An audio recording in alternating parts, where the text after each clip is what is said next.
नमस्कार विद्यार्थी मित्रांनो, मी अवंतिका ग्लोबल ऑनलाईन मराठी क्लासेसमध्ये पुन्हा एकदा आपलं स्वागत करते. महाराष्ट्र सेट परीक्षा 2026 याकरिता आपण प्रिपरेशन करीत आहोत. आज आपण शिकणार आहोत इन्फॉर्मेशन टेक्नॉलॉजी ऍक्ट. कालचा क्लास राहून गेला ड्यू टू टेक्निकल इश्यू. काल आपण क्लास घेऊ शकलो नाही, पण आज टेक्निकल इश्यू काहीच नाहीये, सगळं व्यवस्थित आहे. आय होप ऑडिओ व्हिडिओ वेल आहे, क्लिअर आहे. ओके. क्लासला सुरू करण्या अगोदर विद्यार्थी मित्रांनो एक इम्पॉर्टंट सूचना इथे सांगायची आहे मला.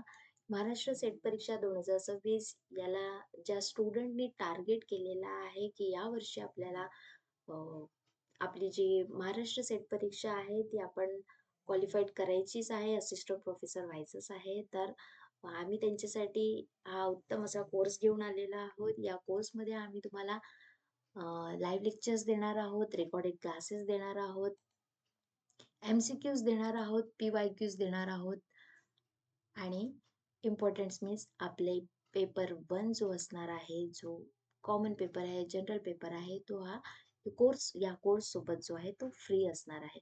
विद्यार्थी मित्रांनो, आपल्या जी कोर्सची फीस आहे ती 10,000 रुपये आहे आणि आपण तिला डिस्काउंट करून 8,000ला देणार आहोत.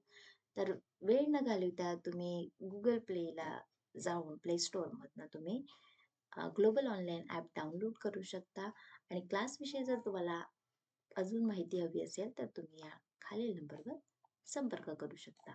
ओके.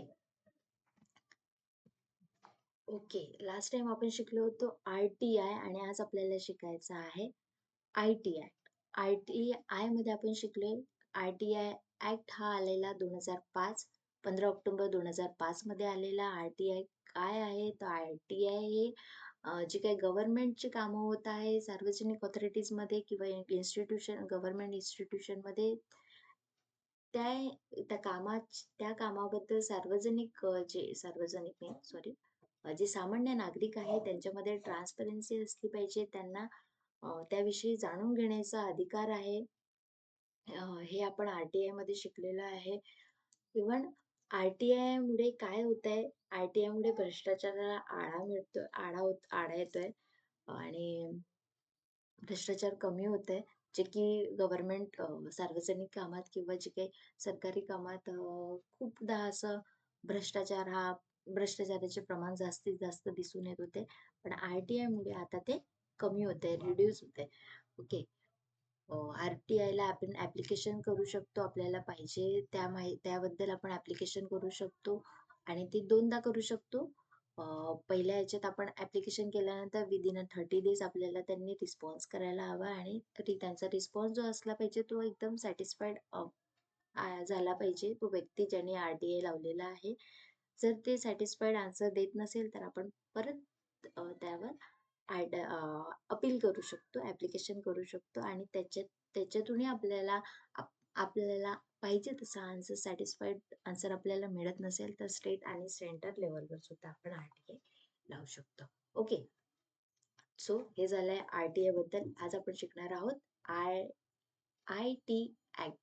ओके. IT ऍक्ट काय आहे यालाच मराठीत आपण म्हणतो माहिती तंत्रज्ञान कायदा. Okay. The information technology act October 17, 2000 मध्ये हा इनॅक्ट करण्यात आला आहे to provide the legal framework or for electronic transition, electronic signature, and to address cybercrime and electronic commerce. या कायद्याद्वारे हा एक लीगल फ्रेमवर्क तयार करण्यात आला, ज्यात इलेक्ट्रॉनिक व्यवहार, जे काही आपले इलेक्ट्रॉनिक ट्रान्झॅक्शन होत आहे, इलेक्ट्रॉनिक व्यवहार होत आहे, एखाद्या कंपनीशी होते किंवा एखाद्या कॉलेजेस जे काही असेल त्यांच्याशी जे काही आपले व्यवहार होत आहेत, आपले डिजिटल स्वाक्षरी, सायबर गुन्हा जे होत आहेत त्याला ऍड्रेस करणे, त्यांना तोंड देण्यासाठी, त्यांच्या अगेन्स्ट लढण्यासाठी किंवा त्यांच्या अगेन्स्ट गुन्हा दाखल करण्यासाठी या IT ऍक्टचा IT ऍक्ट लागू करण्यात आलेले आहे. Okay. It's aim to promote the growth of e-commerce and digital transaction in India. भारतात ई कॉमर्स याचा एम काय आहे, तर भारतात ई कॉमर्स आणि डिजिटल ट्रान्झॅक्शनचे डिजिटल व्यवहार होत आहे, त्या व्यवहाराला चालना देणे हे या IT ॲक्टचे उद्दिष्ट आहे. ओके. ऑब्जेक्टिव्ह काय आहे हा IT ॲक्टचे ते बघून घेणार आहोत. तर पहिलं ऑब्जेक्टिव्ह इथे दिलेलं आहे legal recognization, second is regulation, third is promotion. So legal recognition म्हणजे काय, to provide legal recognization to electronic records and digital signature.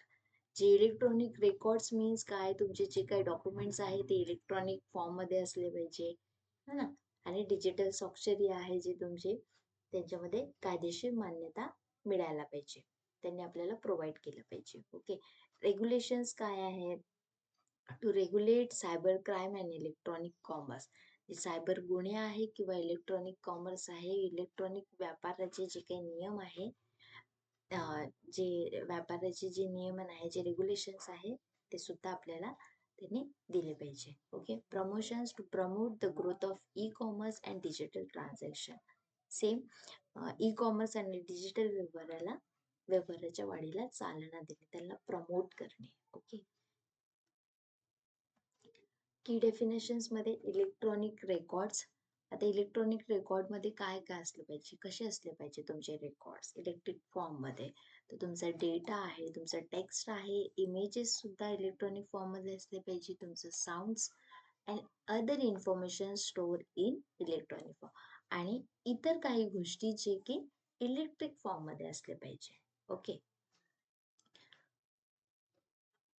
Digital signature, an electronic signature used to authenticate to identify of the sender or signer.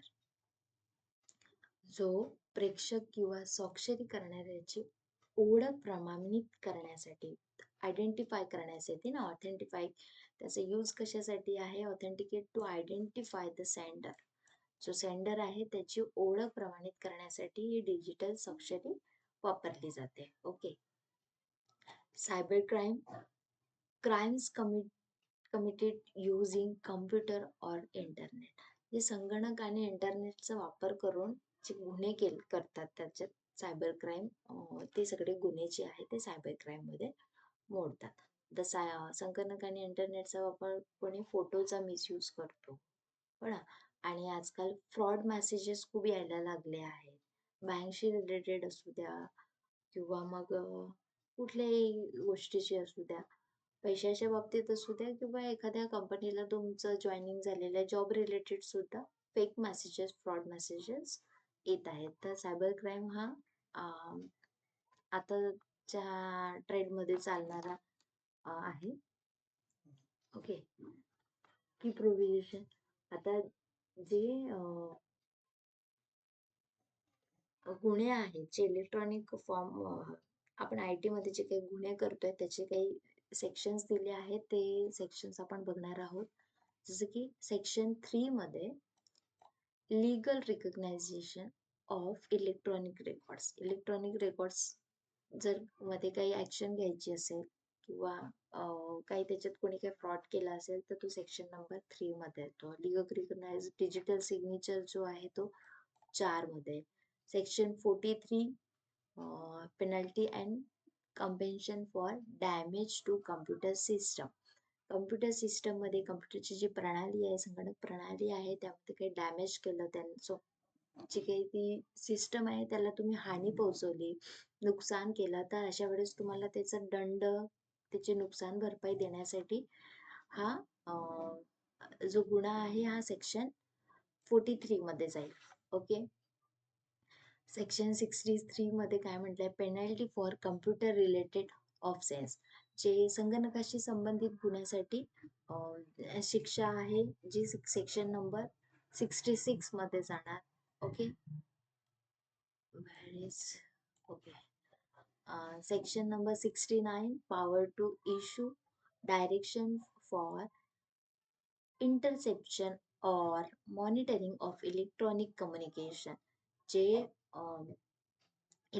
संवादाचे communication, electronic फॉर्मचे जे communication आहे आपले, जसं mobiles झाले ना, टेलिफोन्स झाले, याच्यामध्ये अवरोधन किंवा निरीक्षण करण्यासाठी निर्देशन जारी करण्याचा हा अधिकार आपल्याला सेक्शन 69 मधून होतो. त्यावर आपण ऍक्शन घ्यायची असेल तर तो ऍक्ट लागतो 69. ओके.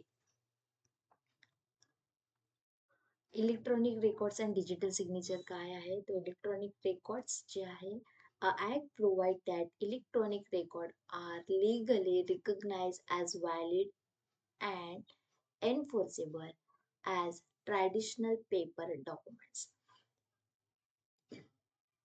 इलेक्ट्रॉनिक जे रेकॉर्ड्स आहे, जे काही अहवाल्स आहे किंवा जे काही आपण नोंदी करून ठेवलेली आहे, तर या इन्फॉर्मेशन टेक्नॉलॉजी ऍक्ट मध्ये त्यांनी अशी तरतूद केली आहे की जे काही इलेक्ट्रॉनिक फॉर्म मध्ये तुमचे जे काही डॉक्युमेंट्स आहेत ते ट्रॅडिशनल कागदपत्राप्रमाणेच कायदेशीररित्या, लिगली ते व्हॅलिड असले पाहिजे, वैध असले पाहिजे आणि अनफोर्सेबल असले पाहिजे, जे की अंमलात आणण्या योग्य असेल, आणि अशा डॉक्युमेंट्सलाच ते मान्यता प्राप्त करतात.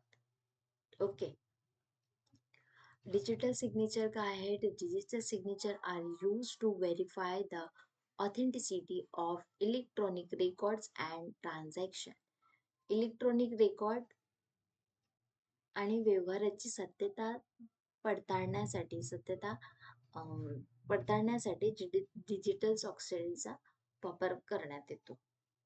जसे झाले डिजिलॉकर आता जर तुम्ही कॉलेज लेवल म्हणजे स्टुडंट आहेत असतीलच कॉलेज लेवलला, तर प्रत्येकाचं एक digital account, ABC I D म्हणतो आपण त्याला, ती आपली एक आय डी बनवून घेतलेली आहे, त्यालाच डिजिलॉकर असे म्हणतो. आणि त्या डिजिलॉकरमध्ये आपले जे डॉक्युमेंट्स आहे अकॅडमिक याचे, ते सगळे डॉक्युमेंट्स तिथे सेफ आहेत. Okay. Cyber crime and offence. Cyber crimes and offence, जे सायबर गुन्हे घडत आहे, जे काही अपराध होत आहेत सायबर क्राईम्स मध्ये, त्याच्यात पहिला आपल्याला सांगितलं आहे ते हॅकिंग. हा, हॅकिंग हा प्रकार सगळ्यांनाच माहिती आहे, कारण दिवसेंदिवस याचं प्रमाण वाढत चाललेलं आहे. Unauthorize access to computer system और डेटा. संगणक प्रणाली किंवा डेटामध्ये अनधिकृत अनऑथराइज ऍक्सेस घेणे, त्याला आपण हॅकिंग म्हणतो. जसं की एखाद्याचा मोबाईल अनऑथराइज सिस्टम मधनं ते काय करतात माहिती नाही, पण आपला मोबाईल जो आहे तो हॅक करून घेतात आणि आपल्या नावावर हॅक करून घेतल्यानंतर आपलं जे डेटा आहे, आपली जे पर्सनल इन्फॉर्मेशन आहे ते चालवतात आणि चुकीच्या माध्यमातून लोकांना इन्फॉर्मेशन पोहोचत आहेत किंवा एखादा मोबाईल हॅक करून पैशाची वगैरे डिमांड करतात. रिसेंटली आमच्या कॉलेजमध्ये घडलंय असं की मोबाईल हॅक झालाय आणि त्यांनी डिमांड केली पैशाची, आणि त्या व्यक्तीचा मोबाईलचा वापर करून, त्या व्यक्तीचा पर्सनल व्हॉट्सअप यूज करून, हॅक झाल्यानंतर तर सगळे फीचर तोच यूज करणार आहे, व्हॉट्सअप यूज करून त्यांनी पर्सनली सगळ्यांना पैशाची मदत मागितली, आणि काही लोकांनी जवळचे असल्यामुळे ते पैसे त्यांना दिले सुद्धा.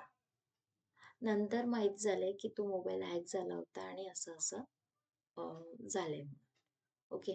तो हॅक झाल्यामुळे असं सगळं नुकसान सुद्धा होत आहे. या व्यतिरिक्त या व्यतिरिक्त नाही, याच्यावर आपण लिगल ऍक्शन घेऊ शकतो. त्यासाठी सायबर क्राईम सेक्शन आपल्याकडे आहे. ओके. सायबरकडे जाऊन आपण त्याच्याकडे आपल्या सोबत जे घडणाऱ्या गोष्टी आहे किंवा जे अशा गोष्टी घडवून आणतायत त्यांच्या विरुद्ध आपण गुन्हा दाखल करू शकतो. ओके. आयडेंटिफाईड थेफ्ट, जे ओळख चोरी म्हणतो आपण ह्याला, stealing someone personal information and fraudulent purpose, जे की फसवणुकीच्या उद्देशाने, फ्रॉड करण्याच्या उद्देशाने एखाद्या व्यक्तीची काय वैयक्तिक माहिती चोरणे. ना, माझी एखादी कोणीतरी पर्सनल इन्फॉर्मेशन घेतली आणि माझ्या नावावर तो फ्रॉड करतोय. त्याचं काहीतरी एखादा हे असेल, कुठल्या तरी गोष्टी मागचं काहीतरी कारण असेल आणि तो माझी इन्फॉर्मेशन चोरून तो आपलं काम करत असेल. त्याला आपण थेफ्ट म्हणू. ओके. Cyber terrorism.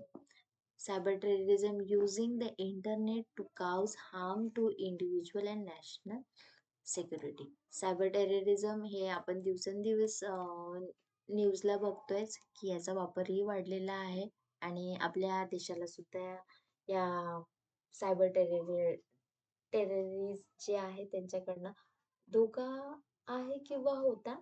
पण आपले प्रधानमंत्री आहेत की जे ते सगळं जे हे सगळे दहशतवादी जे आहेत त्यांना तोंड देऊ शकतात किंवा त्यांना पाहिजे तशी ती प्लान्स करत आहेत.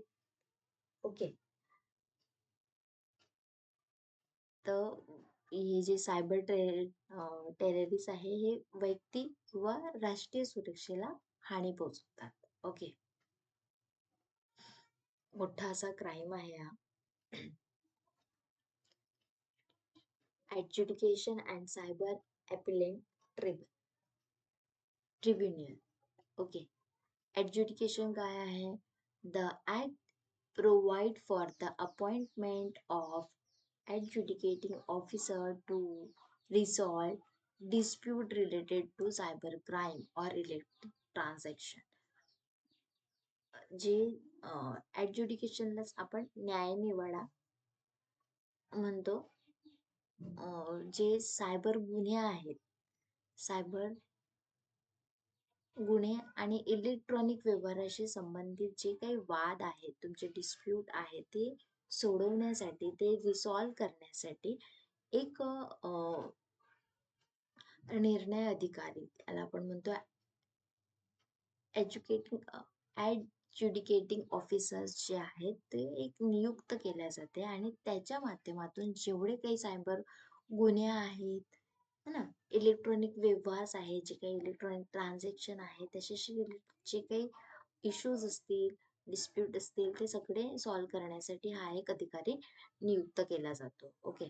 सायबर ॲपिलेट ट्रिब्युनल काय आहे? An appellate tribunal to handle appeals against the order of adjudicating officer. जे काय ॲडज्युडिकेटिंग ऑफिसर्स आहे, निर्णय घेणारा जो अधिकारी आहे, त्याच्या आदेशाविरुद्ध जर अपील आलं असेल तर त्याला हाताळण्यासाठी एक सायबर ॲपिलेट ट्रिब्युनल, जी की अपीलीय न्यायाधिकरण जे आहे ते नियुक्त केल्या जाते. Okay. Amended to the IT act 2008 मध्ये IT ऍक्ट मध्ये काहीतरी अमेंडमेंट झाले होते. 2008 मध्ये एक अमेंडेड ऍक्ट झाले. ऍक्ट मध्ये 2008 मध्ये अमेंडमेंट झालेली आहे. Introduce provision for cyber crime and electronic commerce including new definitions and penalties. जे सायबर गुन्हे आहेत, सायबर क्राईम्स आहेत किंवा इलेक्ट्रॉनिक कॉमर्स आहेत, जे इलेक्ट्रॉनिक कॉमर्स आहे व्यवहारासाठी जे काही तुम्ही यूज करताय, यामध्ये नवीन व्याख्या, नवीन गोष्टी टाकण्यात आल्या, इन्क्लूड करण्यात आल्या आणि सोबतच त्यात काही दंड, जे पेनाल्टीज वगैरे जे लावले आहेत, त्यात सुद्धा काही सुधारणा करण्यात आल्या आहे. ओके. 2008 मध्ये हा ऍक्ट जो आहे तो अमेंडमेंट झाला होता. 2011 मध्ये सुद्धा यांनी अमेंडमेंट केलेला आहे. त्या अमेंडमेंट जे आहे ते कशावर केलेले आहेत ते बघणार आहोत. Add provision for data protection and privacy including the requirement for companies to protect personal data.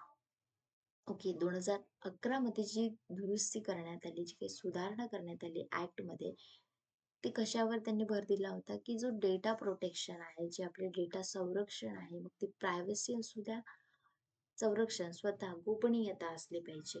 मग ती एखाद्या कंपनीची असू द्या पर्सनल इन्फॉर्मेशन, की मग ती एखाद्या व्यक्तीची असू द्या, पर्सनल इन्फॉर्मेशनला, वैयक्तिक जो डेटा आहे त्या डेटाला संरक्षित करण्याची आवश्यकता आहे, असे या ऍक्टमध्ये